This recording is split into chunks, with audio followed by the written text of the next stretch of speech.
Todo lo que tiene que ver con las emociones ha sido fuente de investigación, de literatura académica por parte de la comunidad psicológica desde hace muchas décadas.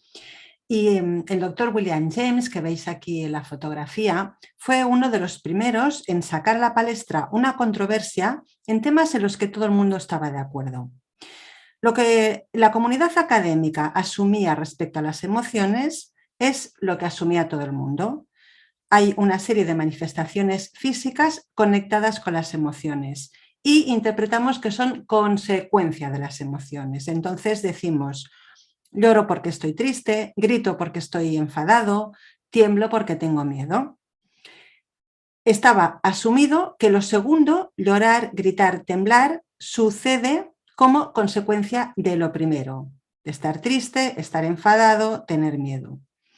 James opinaba que este orden no es el correcto y que en realidad la emoción no es más que la percepción de los cambios corporales que experimentamos de modo casi reflejo automático ante ciertos estímulos o condiciones ambientales.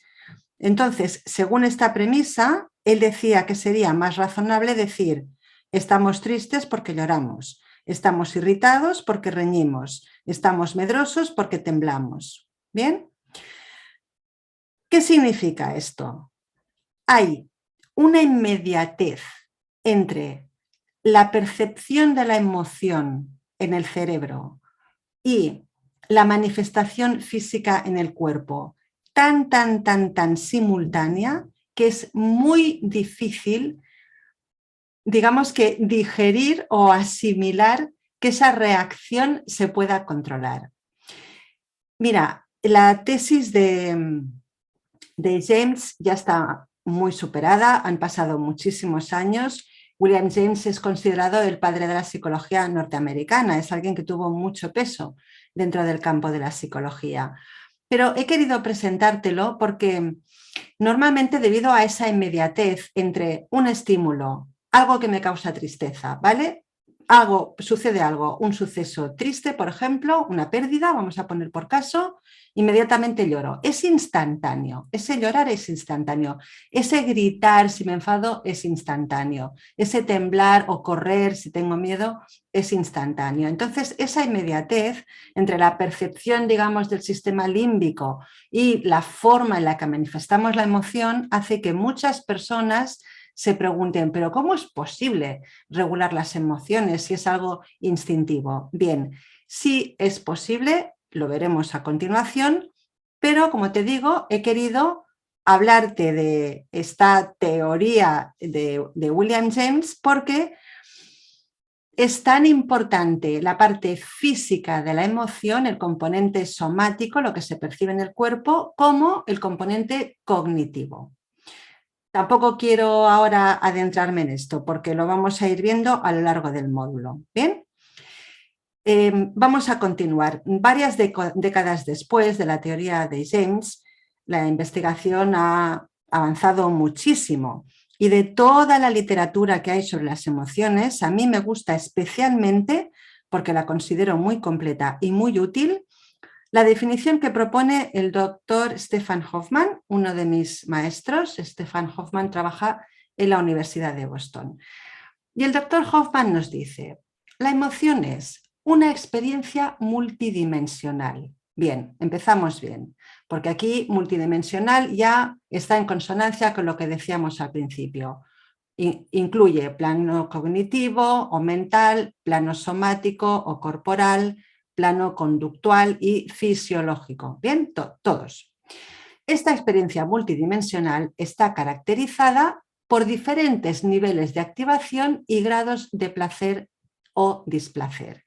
Es decir, estamos hablando de intensidad en la activación y que esa activación puede provocar placer o displacer o, como decimos popularmente, emociones positivas y emociones negativas de diferente intensidad. A eso se refiere con los niveles de activación.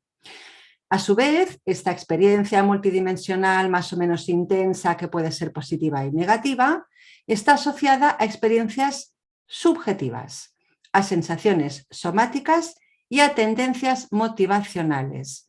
Por lo tanto, aquí nos dice Hoffman que la asociación de la emoción a una experiencia subjetiva se puede dar no solamente a un estímulo real, acuérdate de la diapositiva de la foto de las nubes, ¿vale? No solo a una realidad, sino también a una experiencia subjetiva sobre esa realidad, sea o no sea la experiencia subjetiva acorde con la realidad. Bien, también se puede responder de forma emocional a sensaciones somáticas.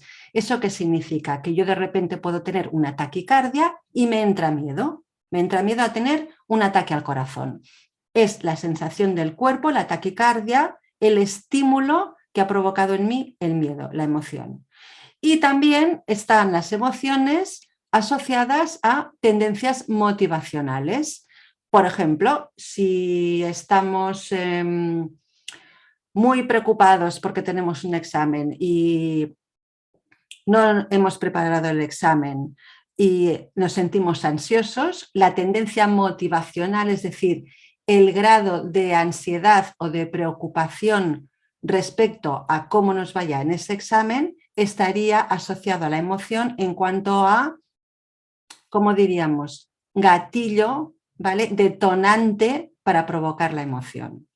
Esa es una manera de entender tendencia motivacional, hay otras. Además, las emociones están, él dice, coloreadas por factores contextuales y culturales, por supuesto. Vamos a poner un ejemplo clásico y además un ejemplo radical. La experiencia ante la muerte. No se vive igual la muerte de un ser querido en una cultura cristiana que en una cultura musulmana o que en una cultura oriental. Bien, aquí hay factores culturales que inciden, colorean el tipo de emoción que se puede experimentar ante determinados sucesos. Y al final acaba diciendo Hoffman que la emoción puede ser regulada en cierto grado a través de procesos intra e interpersonales. ¿A qué se refiere Hoffman con esta última parte de la definición sobre emoción? Bien, las emociones son regulables. En cierto grado, dice él. ¿Por qué en cierto grado? Porque hay emociones como el miedo, que sabemos que es reptiliano, que es instintivo, que es automático y que no se puede controlar, pero sí que es verdad que si había antes estímulos que nos provocaban miedo y hoy en día los hemos racionalizado, hemos trabajado ese tema, puede ser, por ejemplo, volar en avión, ¿bien? Y lo hemos superado, ahí ha habido una regulación emocional. Bien, con procesos intra e interpersonales. Intrapersonales, el trabajo que hago yo conmigo misma cuando quiero superar un miedo, una emoción negativa o desagradable. Interpersonales, cuando este trabajo lo hago con otras personas, como por ejemplo estás haciendo tú ahora a través del entrenamiento mental intensivo.